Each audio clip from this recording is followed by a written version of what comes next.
In January 1830, while the Book of Mormon was being printed, Joseph Smith received a revelation instructing him to secure his copyright for the Book of Mormon in Canada.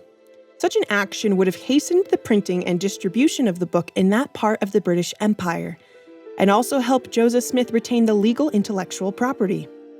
Although this effort was ultimately not successful, one need not conclude that Joseph had received a false revelation. While David Whitmer many years later claimed this was a false revelation, reports from those who actually traveled on this mission, and also the rediscovery of Revelation Book 1, offer a different perspective. Revelation Book 1 is a handwritten record kept by John Whitmer of the earliest revelations given by Joseph Smith. Many of those revelations, but not the instruction about the 1830 trip over to Ontario, are found today in the Doctrine and Covenants. From the manuscript of that Canadian copyright revelation, one can now see that it clearly stated that the success of the mission was contingent upon certain factors, including, "If the people harden not their hearts against the enticing of my spirit and my word, for behold, it lieth in themselves to their condemnation or to their salvation."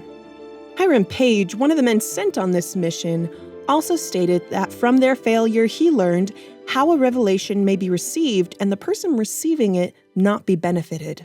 At no point did Page express any doubt about the veracity of the revelation itself.